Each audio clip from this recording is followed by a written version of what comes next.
자, 이 상황이 과연 이 노인에 대한 성적 학대 행위에 해당하는가? 이렇게 해서 재판이 진행됐는데 1심에서는 무죄가 나왔어요. 안녕하세요. 나는 변호사다. 김세라 변호사입니다. 이제 언제부턴가 우리 아이들을 낳지 않아서 학교를 가보면 애들이 없고 학교 선생님들도 일자리가 점점 줄어들어서 교대나 사범대 인기가 떨어진다고 하죠. 사실 제가 04학번인데 저 이제 딱 대학교 갈 때만 해도 우리 반에서 공부 제일 잘하는 애들이 교대 가고 그랬었거든요. 근데 요즘에는 이제 그렇지 않다라고는 하는데 결과적으로 반대편을 생각하면 이제 노인 인구가 늘어나서 노인을 대상으로 하는 사업이나 이런 것들이 블루오션으로 떠오르고 실버타운이라는 게 정말 아무렇지도 않게 이렇게 오르내리는 세상이 됐어요. 이렇게 이제 좋은 측면만 보면 좋은데 노인 하면 사실 어쩌면 사회적으로 약간 취약계층으로 볼 수 있죠.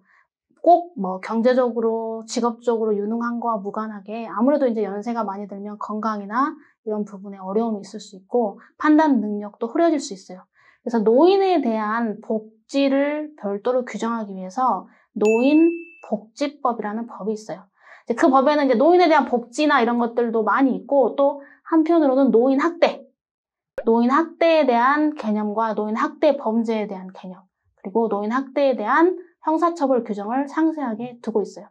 반면 노인복지시설이나 요양보호사가 노인학대 관련에 연루됐을 때 그 자격을 취소하거나 사업장 영업 정지를 명하는 행정처분 규정도 다양하게 두고 있습니다. 그래서 오늘 영상은 그런 것들 좀 전반적으로 살펴볼 텐데요. 노인복지법에서 말하는 노인학대의 개념부터 정확히 해야 되겠죠. 노인복지법에서 말하는 노인학대는 노인에 대하여 신체적, 정신적, 정서적, 성적 폭력, 경제적 착취, 가혹행위를 하거나 유기 또는 방임하는 것이라고 정의가 되어 있어요. 요양보호사에 대한 자격 취소, 그리고 노인복지시설이나 노인 일자리 지원 기관 등에 대한 사업장의 사업 정지 또는 폐쇄 명령, 이렇게 두 가지로 나눌 수 있는데 요양보호사가 형사처벌을 받으면 요양보호사 자격을 취소해야 한다라고 되어 있고요. 각종 노인복지시설이나 노인 일자리 지원 기관의 운영자 또는 종사자가 그 이용자나 입소자에 대하여 학대 행위를 한 경우에는 그 범위에서 사업 정지를 명하거나 사업장 폐쇄를 명할 수 있다라는 조문이 있어요. 이러한 법령의 위반으로 자격 취소나 사업장 정지, 사업 폐쇄 명령을 받은 경우에는 행정소송을 할 수 있고 또 행정소송에서 승소되는 사례가 적지 않기 때문에 관련 문제가 있다면 꼭 법률 전문가 조언을 받으셔야 될 것입니다. 첫 번째로 노인의 신체에 상해를 가하면 7년 이하의 징역 또는 7천만 원 이하의 벌금형입니다. 두 번째로 노인의 신체에 폭행을 하거나 노인에게 성적 수치심을 주는 성폭력, 성희롱 등의 행위를 하거나 자신의 보호를 받는 노인을 유기하거나 의식주를 포함한 기본적 보호 및 치료를 하지 않는 방임행위, 폭행, 협박, 위협 등으로 노인의 정서에 해를 끼치는 정서적 학대 행위, 이런 것들을 하면 5년 이하의 징역 또는 5천만 원 이하의 벌금이에요. 자, 그러면 세부적인 사례를 몇 가지만 설명드려볼게요. 자, 첫 번째, 노인에게 성적 수치심을 주는 성폭력, 성희롱. 자, 요거는 노인에 대한 일체의 어떤 성적 행위를 말하는 게 아니라 노인에게 성적 수치심을 주는 성폭력, 성희롱을 말하는 거예요. 그래서 어떤 판결이 있냐면 복지요양센터에서 밤에 한 10시쯤에 할아버지를 이제 기저귀를 갈아야 되는데 요양원 복도에 가림막 같은 걸 따로 설치하지 않고 그냥 할아버지 바지를 벗긴 거예요. 자, 요 상황이 과연 이 노인에 대한 성적 학대 행위에 해당하는가? 이렇게 해서 재판이 진행됐는데 1심에서는 무죄가 나왔어요. 이걸 가지고 노인에게 어떤 성적 수치심을 준다고는 보기 어렵다. 다소 부적절했을지언정 노인에게 성적 수치심을 준다고 보기는 어렵다라고 했는데 2심에서 결과가 바뀌어서 이건 노인에게 성적 수치심을 주는 성희롱의 행위에 해당한다라고 판결이 나왔습니다. 그 이유는 밤 10시지만 복도고 그 시설이기 때문에 사람들이 이 방에 있잖아요. 그러니까 나오면 볼 수 있고 아무리 대소변을 못 가리고 힘없는 노인이라고 하더라도 자신의 성기가 다 보이게 이렇게 나체가 되는 모습이 돼서 누구라도 그 모습을 볼 수 있다는 것은 그 노인에게는 성적 수치심이 당연히 있는 것이다 라고 판단한 사례가 있어요. 두 번째는 폭행, 협박, 위협 등으로 노인에게 정서적 해를 끼치는 정서적 학대 행위. 며느리하고 시어머니가 한 집에 살았는데 이제 좀 둘이 다퉜나 봐요. 다투고 시어머니가 방 안으로 들어가서 방문을 잠그고 나오지 않으니까 이 며느리가 답답한 마음에 방문을 막 발로 차면서 어머니 빨리 나오세요. 나오세요. 나오지 않으면 제가 들어갑니다. 어머니 좋은 말 할 때 빨리 나오세요. 이렇게 얘기를 했어요. 물론 이 음성의 톤이 조금 높았을 수는 있어요. 제가 그 기록의 녹음까지는 보지 못했기 때문에 판결의 문구는 이렇게 나옵니다.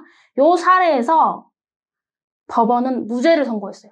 이유는 노인복지법에서 말하는 정서적 학대 행위라는 것이 불편하게 하는 일체의 행위를 말하는 것이 아니다.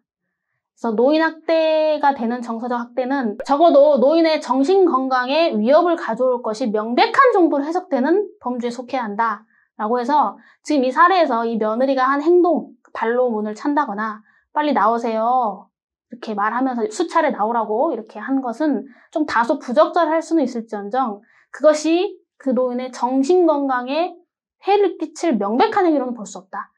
오히려 그 전후 맥락을 보면 이 며느리는 좀 대화를 하고 싶어서 어머니한테 나오라고 했던 것으로 해석될 여지가 좀 더 크다. 라고 본 판결도 있습니다. 마지막으로는 자신의 보호 감독을 받는 노인의 의식주를 포함한 치료 및 보호를 하지 않는 방임행위. 이것도 의무를 소홀히 한 일체의 행위를 처벌을 대상으로 하는 게 아니에요. 그래서 어떤 사례가 있냐면 이제 부모 자식 간이에요. 부모 자식 간인데 어떠한 사연인지 한 집에는 살지 않고 따로 떨어져 살았어요. 물론 같은 동네여서 굉장히 가깝게 왕래를 하면서 지냈어요. 근데 이제 상황이 여의치 않아서 어머니는 지하방에 살았어요. 근데 보니까 경찰이 뭐 어떤 사연으로 신고해서 가보니까 그 지하방 안에 쓰레기 더미가 너무 많이 쌓여있고 또 곰팡이와 악취 때문에 도저히 사람이 살 수 없을 정도로 너무너무 불결하게 되어 있었던 거예요. 그래서 그곳을 본 이제 사람이 경찰에 신고를 해서 이 사건이 노인 학대다, 방임행위를 했다라고 해서 기소가 됐는데 법원에서는 무죄가 나왔습니다. 그 이유는 일체의 부적절한 행위를 다 처벌하는 게 아니다. 적어도 노인복지법상 방임행위에 해당하려면 학대 행위에 준하는 정도의 어떤 불법성이 있어야 되는데 이 사건을 보니까 옆집에 살고 있어. 가까이 살았어요, 자식이. 그리고 어머니를 안 들여다본 게 아니에요. 굉장히 자주 들여다봤고 어머니에게 특별한 건강 이상은 전혀 없었습니다. 신고가 된 그 당일에도 어머니 모시고 병원을 갔다 온 상황이었어요. 또 해필이면 그때가 장마철이어서 평소보다 좀 더 심했던 상황이었던 거예요. 또 어머니에게 특별한 건강 이상도 발견되지 않기 때문에 이것만 가지고 학대 행위에 준하는 정도의 방임행위라고까지는 볼 수 없다라고 해서 무죄 판결을 선고한 사례도 있었습니다. 그래서 노인복지법 위반 노인 학대로 기소가 된 경우에는 반드시 무죄 주장을 할 수 있는 사안을 좀 잘 살펴야 되고 생각보다 무죄되는 사례가 많이 있습니다. 네, 오늘도 이렇게 시청해 주셔서 대단히 감사합니다.